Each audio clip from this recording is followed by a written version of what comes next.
ओम शांति। हम मनन कर रहे हैं वतन से आए भोग संदेशों का, जिसमें बाप दादा ने समय प्रति समय अनेक इशारे दिए हैं, अनेक युक्तियां बताई हैं। बाबा ने कहा, ड्रामा के भिन्न भिन्न दृश्य को जानते हुए साक्षी दृष्टा बन अपनी अचल अडोल स्थिति में रहे स्वयं को संपन्न बनाओ। संदेशी जी बोली, आज बाप दादा के पास जाना हुआ। सदा के मुआफिक बाप दादा दूर से मिलन मनाते मिले। मैं भी लवलीन होते सम्मुख पहुंची और सम्मुख मिलन के अतीन्द्रिय सुख के अनुभव में खो गई। कुछ समय के बाद बाबा बोले, बच्ची आज क्या समाचार लाई हो? मैं बोली, बाबा आज पुरानी दुनिया का भी समाचार लाई हूँ, तो आपके लक्की बच्चों का भी लाई हूँ। बाबा मुस्कुराए। मैं बोली, बाबा आजकल फिलीपीन फैमिली की सुंदर रिट्रीट हाउस में हो रही है। दादी जान की भी गई हुई हैं। सबने बहुत बहुत याद दी है। फिर तो बाप दादा के सामने सर्व फिलीपीन निवासी बच्चे नयनों में समा गए और बड़े स्नेह स्वरूप से मिलन मनाते बोले। बच्चों ने हिम्मत और बाप की मदद और सबकी मदद द्वारा रिट्रीट हाउस अच्छा बनाया है, जो सबको रिफ्रेश होने का स्थान बन गया। बनाने वाले भी कितने भाग्यवान हैं। जो कितनी भी आत्माएं रिफ्रेश होती हैं, उसका फल शेयर के रूप में उनको भी मिलता रहता है। बहुत अच्छा संगठन किया है। बाप दादा हर बच्चे को दिल की दुआएं और याद प्यार दे रहे हैं। साथ में सबको समान और संपन्न बनने की इन एडवांस बधाइयां भी दे रहे हैं। बोलो बच्चे, बनना ही है ना। जनक बच्ची भी साथ है। वह तो उड़ती हुई सबको उड़ाएगी।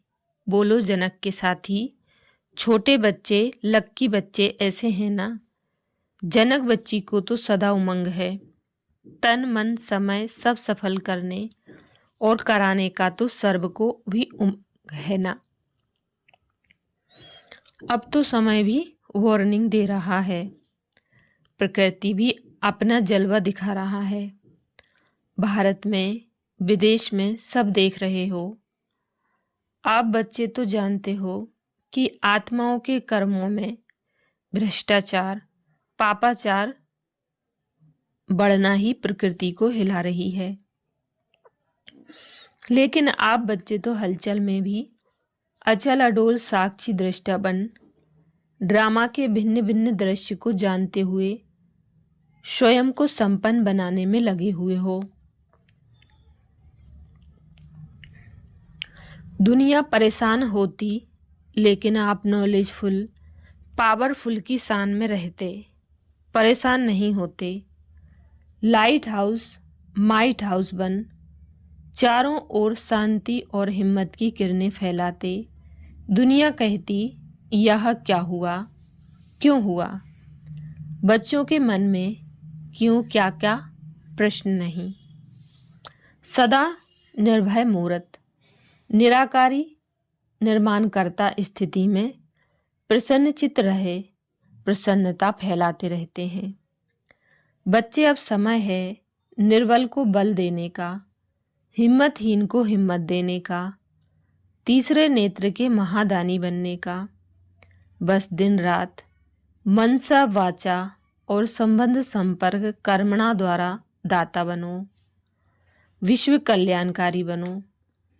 ऐसे कहते बाप दादा जैसे सर्व बच्चों को दृष्टि द्वारा शक्ति की किरणें दे रहे थे।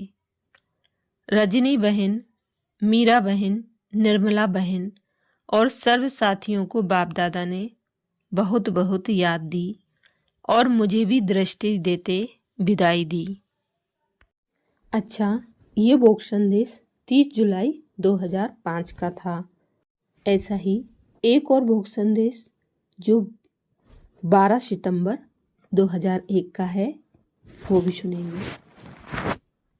बाबा ने कहा, साइलेंस की शक्ति द्वारा आत्माओं को और प्रकृति को विशेष सहयोग दो। संदेशी जी बोली, आज बाप दादा के पास गई। बाप दादा बहुत शक्ति रूप और स्नेही रूप से मिलन मनाते बोले, बच्ची क्या संदेश लाई हो? मैं मुस्कुराते बोली, बाबा आज आप तो जानते ही हो।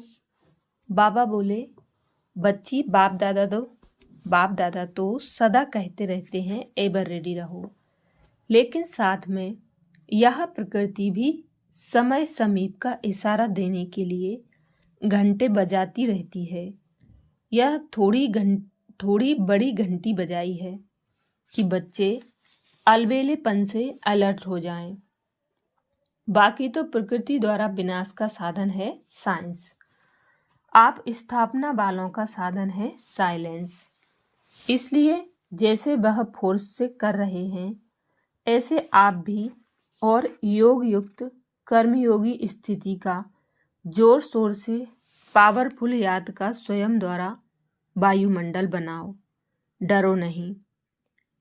बाकी अमेरिका में शहर के नज़दीक से दूर कुछ दिन चले जाएं। बाप दादा ने तो सब जगह अच्छे अच्छे रिट्रीट स्थान बनवाए हैं बच्चों के एस्लम के लिए। इसलिए आप अपने साइलेंस की शक्ति द्वारा विशेष आत्माओं को, प्रकृति के वायुमंडल को सहयोग दो। परेशान आत्माओं को अपने शक्ति रूप की शान की स्थिति द्वारा सहयोग दो। यह तो छोटी बड़ी घंटियां बजनी ही हैं।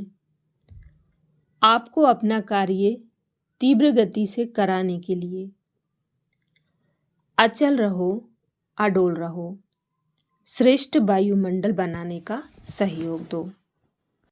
तो बाप दादा ने दोनों ही संदेशों में हम बच्चों को ड्रामा का इशारा दिया।